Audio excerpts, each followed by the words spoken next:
அன்பர்கள் அனைவருக்கும் அன்பான வணக்கம். மக்களுக்கு இப்போ ஒரு குழப்பமான சூழ்நிலை. அதுவும் முக்கியமாக பார்த்தீங்கன்னா இந்த ராகு கேது பார்த்தீங்கன்னா ஏப்ரல் மாதம் 26ஆம் தேதி முடிஞ்ச உடனே குரு பயிற்சி மே மாதம் 11ஆம் தேதி வருது. அப்போது இந்த ராகுவுடைய பயிற்சி நல்லா இருக்குது, கேதுவுடைய பயிற்சி சரியில்லை, குருவுடைய பயிற்சி நல்லா இருக்குது. இது இப்படி நம்மளுக்கு இம்பாக்ட் இருக்கும். இல்லை அப்படின்னா ஒரு சில பேருக்கு பார்த்தீங்கன்னா ராகு பயிற்சி நல்லா இல்லை, கேது பயிற்சி அதை விட மோசமாக இல்லை, குரு பயிற்சி நல்லா இருக்கு. அப்போ இது எப்படி அவங்களுக்கு கன்க்ளூஷனாக இருக்கும்? இல்லை, 3 கிரகமுமே நமக்கு சரியில்லை. அப்போ நமக்கு எப்படி கன்க்ளூஷனாக இது எப்படி பலன் இருக்கும் அப்படிங்கிறத உறுதியாக இதுதான் உங்களுக்கான நிலைப்பாடு, இதுதான் உங்களுக்கு நடந்தே தீர வேண்டிய விஷயம். அதனால் இதை செய்தால்தான் உங்களுக்கு நன்மை. அது என்ன அப்படிங்கிறத கொஞ்சம் விலாவரியாக பார்ப்போம்.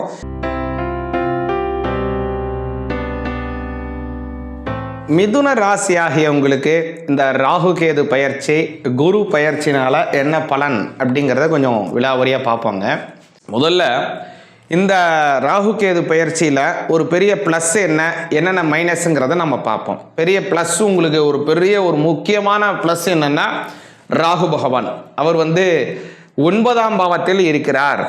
இந்த 9ஆம் பாவத்தில் இருக்கக்கூடிய ராகு உங்களுக்கு அசைக்க முடியாத ஒரு பெரிய ப்ளஸ்ஸாக இருக்குது. அதில் குருவினுடைய பார்வையும் அவர் வேற விழுது, கூடுதல் ப்ளஸ் ஆகி போகுது. இதில் ஒரு மைனஸ்ஸு அப்படின்னு ஒரு கவனத்தில் கொள்ள வேண்டிய விஷயம் அப்படின்னு 2 இருக்குது.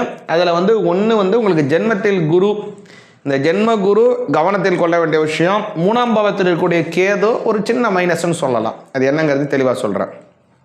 முதல்ல 3ஆம் பாவத்தில் இருக்கக்கூடிய கேது ஒரு சில மாற்றத்தையும் உங்களுக்கு உண்டு பண்ணுவார். ஒரு சில விஷயத்தில் நீங்கள் செயல்பட வேண்டியதில் சில விஷயங்களை நீங்கள் மாற்றிக்கொள்ள வேண்டிய சூழ்நிலைகள் உங்களுக்கு உருவாகுது. அது ஒரு மைனஸ் இருக்குது உங்களுக்கு. இது நல்லதுன்னு நினச்சா நல்லது. ஏன்னா ஒரு விஷயத்தை நீங்கள் மாற்றணும், ஒரு முன்னேற்றத்தை நீங்கள் அடையணும் அப்படின்னு நீங்கள் எதிர்பார்த்தீங்கன்னா முதல்ல மாற்ற வேண்டியது என்னென்னா உங்களை தான் நீங்கள் மாற்றிக்கணும். மற்றவங்களை மாற்றுறதுலாம் அடுத்த விஷயம். உங்களை நீங்கள் மாற்றாமல் எதையுமே மாற்ற முடியாதும்பாங்க இல்லைங்களா? அது மாதிரி உங்களே ஒரு நல்ல மாற்றத்திற்கு உண்டு சொல்லி விட்டுருவார் கேது பகவான். அந்த மாற்றம் முன்னேற்றமானா ராகு பகவான் 9ஆம் பாவத்தில் இருக்கிறதுனால அது ஒரு முன்னேற்றத்தை ஏற்படுத்திடுவார். இந்த மாற்றம்னு ஒன்று சொன்னாலே அடுத்து உங்களுக்கு என்ன நினைக்கும்னா மாற்றம் சரிதான், இது ஒரு முன்னேற்றமா ஏமாற்றமாங்கிறது தோணிடும். அப்போது இந்த மாற்றத்தை ஒரு முன்னேற்றமான பாதைக்குள்ள ராகு கூட்டிட்டு போயிடுவார். இது ஒரு பெரிய ப்ளஸ்ஸாக அமையுதுங்க. அடுத்ததாக நீங்கள் கவனத்திலே வச்சுக்க வேண்டியது என்னன்னா ஜென்ம குரு வனவாசம் அப்படின்னு சொல்லுவாங்க. ஆஹா, வனவாசம் கேட்குறதே அரசொல்லாக இருக்க, இதெல்லாம் சொல்கிறீங்களே அப்படின்னு நினைக்காதீங்க, பயப்படாதீங்க. குரு பகவான் ஜென்மத்தில் வரக்கூடிய காலம் அப்படிங்கிறது, அதாவதுங்க ஒரு விஷயத்தை ஒரு மாணவன் நல்ல படிக்கின்ற மாணவனாக இருக்கலாம், இருந்தாலும் கூட ஒரு வாத்தியார் ஒரு கேள்வி கேட்கும்போது அந்த விஷயத்தை அவனால் சொல்லுவதற்கு ஒரு பயம் ஏற்பட்டு ஒரு தயக்கம் ஏற்பட்டு அவனுக்குன்னு இருக்கக்கூடிய அந்த சப கோழை அப்படின்னு சொல்லுவாங்க இல்லைங்களா? வாத்தியாரை பார்த்தா ஒரு எக்ஸாம் ஃபியர் வர்றது அப்படின்னு சொல்லுவாங்க. அந்த மாதிரியான விஷயத்தை கொடுப்பது தான் குரு நல்லவர். அதுவும் மிதுன ராசிக்காரங்களுக்கு ரொம்ப ரொம்ப நல்லவர். 7ஆம் அதிபதி 10ஆம் அதிபதி இல்லையா? அவர் அதுவும் மிதுன ராசிக்காரங்களுக்கு குரு ரொம்ப முக்கியம். பொதுவாகவே மிதுன ராசிக்காரங்க நல்ல அறிவாளி, நல்ல மதியுகம் கொண்டவங்கள், முடுக்கான தோற்றம் கொண்டவங்கள், எந்த இடத்துல இருந்தாலும் அந்த சபையை நிரப்பக்கூடிய அளவுக்கு பக்குவம் கொண்டவங்க மிதுன ராசிக்காரங்க. அந்த மாதிரி ஒரு கச்சிதமான ஆளு மிதுன ராசிக்காரங்க. அந்த மிதுன ராசிக்காரங்களுக்கு பார்த்தீங்கன்னா குரு ரொம்ப முக்கியமான ஒரு பிளானட்டுங்க. 7ஆம் அதிபதி ஜீவனஸ்தானம்.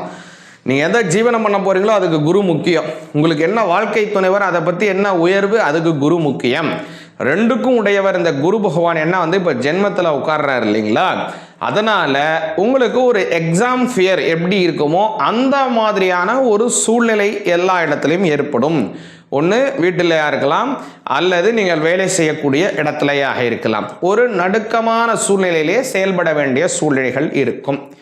அதாவது உங்களை ரொம்ப கண்காணிக்க வேண்டி இருக்காங்களோ அப்படிங்கிற மாதிரியான ஒரு அமைப்பு இருக்கலாம். கொஞ்சம் கெடுபடியான ஒரு கண்காணிப்பில் நீங்கள் வேலை செய்ய வேண்டிய சூழ்நிலைகள் ஏற்படலாம். ஏன்னா அவர் இப்போ ஜென்மத்தில் உட்கார்றதுனால இது ஒரு வகையில் நல்லதும் கூட. ஏன் அப்படின்னா அவருடைய பார்வை நல்லா இருக்கு. அது குருவினுடைய பார்வை 5ஆம் பாவத்தை பார்க்குறார், உங்களுடைய 7ஆம் பாவத்தை பார்க்குறாரு, அப்புறம் உங்களுடைய 9ஆம் பாவத்தையும் பார்க்குறார். இப்போ அந்த 5, 7, 9 பார்வை பெறதுனால உங்களுக்கு ஒரு யோகமும் இருக்குது.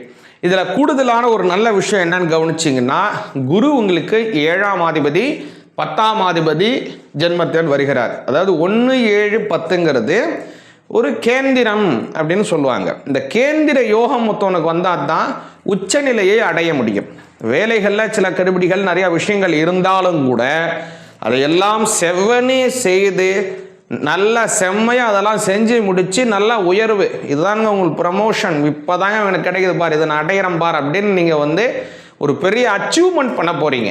ஒரு பிஸ்னஸாக இருக்கலாம், அல்லது வேலையாக இருக்கலாம், அல்லது வேறு ஏதோ விஷயமா இருக்கலாம். அதில் நீ என்ன பண்ண போகிறீங்க, அச்சீவ் பண்ணி முடிக்க போகிறீங்க கூடிய அமைப்பை உங்களுக்கு குரு உறுதி செய்கிறாரு. ஏன்னா 7ஆம் அதிபதி 4ஆம் அதிபதி ஜென்மத்தில் உட்கார்றதுனால இது ஒரு நல்ல விஷயங்க. அடுத்ததாக குரு பகவானால் ஏற்படக்கூடிய இன்னொரு விஷயம் என்ன அப்படின்னு கேட்டிங்கன்னா, பார்வையினால் நன்மை. அவருடைய பார்வை முதல்ல 5ஆம் பாவத்தை பார்க்குறாரு. 5ஆம் பாவம் ஒருத்தவங்களுக்கு பார்வை பெற்றால் தான் ஆரோக்கியமாக இருப்பாங்க.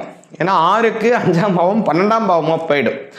அதனால் குடும்பத்தில் யாருக்காவது கொஞ்சம் பிரச்சனை இருக்குது, உடல் ஆரோக்கிய பிரச்சனை இருக்குது, அவங்களுக்கு அடிக்கடி மருத்துவ செலவு ஏற்பட்டுட்டு இருக்கு, அடிக்கடி ஹாஸ்பிட்டலைஸ் ஆகிட்டு இருக்காங்க, உங்களுக்கோ உங்களுடைய துணைவியாருக்கோ உங்களுடைய கணவருக்கோ அல்லது உங்களுடைய குழந்தைகளுக்கோ உங்களுடைய பெற்றோர்களுக்கோ இது மாதிரி உங்களுடைய இன்லாஸ்க்கோ இப்படிலாம் இருக்குன்னா, இப்போ அந்த குரு 5ஆம் பாவத்தை பார்க்கறதுனால ஆரோக்கியமாக உணர்வீங்க. எல்லாருக்கும் அந்த வைத்திய செலவு குறைஞ்சிடும், உங்களுக்கு நல்ல அனுகிரகங்கள் கிடைக்கும். அடுத்ததாக குரு பகவானினுடைய பார்வை உங்களுடைய சமசப்தமத்தை பார்க்குது. இந்த சமசப்தமங்கிறது எப்போதுமே ஒரு மனிதனுடைய பின்பக்கம். நல்லா கவனிச்சிங்க அப்படின்னா, ஒரு கிரகம் எங்கே உச்சமடைகிறதோ அதனுடைய சமசப்தமத்தில் அது நீச்சமாயிடும். ஏன்னா அதனுடைய பின்பக்கத்தில் அது நீச்சமாயிடும். ஒரு விஷயத்தில் ஒருத்தன் பிடிவாதமாக இருக்கான்னு வச்சுப்போம், அவன் ஒரு வேறு விஷயத்தில் அவனால் அது பிடிவாதம்னா என்னன்னே தெரியாத அளவுக்கு விட்டு கொடுக்குற சூழ்நிலையில் அவனுக்கு இருப்பான். ஒரு விஷயத்தில் பிடிவாதமாக இருக்கான்னா ஒரு விஷயத்தை அவன் விட்டு கொடுக்குற சூழ்நிலையில் இருந்துகிட்டே இருப்பான் எப்போதும். ஆக அதே மாதிரி தான் நீங்கள் உங்களுடைய சமசப்தமத்தில் எப்போதுமே உங்களுக்கு ஒரு சாஃப்ட் கார்னர் இருந்துகிட்டே இருக்கும். அந்த சாஃப்ட் கார்னரை குரு பார்க்கறதுனால குடும்பத்திலே நல்ல விஷயங்கள் நிறைய நடக்கும். உங்கள் குழந்தைகள் அவங்க படிப்பில் நாட்டம் இல்லாமல் இருக்காங்களா, நல்லா படிக்க போவாங்க, இப்போ நல்லா படிப்பாங்க.